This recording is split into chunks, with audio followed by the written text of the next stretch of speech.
Ito nga pala guys yung bagong project namin ngayon, ano. Ito ay nasa, ano kami ngayon, nasa kalawang palapag ng mall. Bali mall yung project namin ngayon. Ginagawa namin ngayon ay ceiling. Yan. Medyo maluwang-luwang ito guys. Mahabang trabaho ito.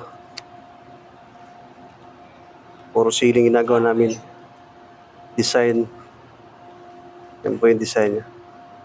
Ayan, nagkasama-sama na naman yung mga tropang pintor. Ayan, si Eli Boy.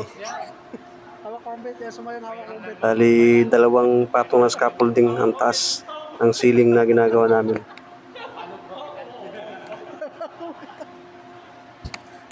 At ang kombinasyon ng kulay nito ay black and white. Bali, itim yung sa taas, tapos puti yung pinaka-design sa ceiling. So yun lang po. Maraming salamat sa panonood. At kung nagustuhan nyo yung video na ito, paki-like, comment, and share na rin po.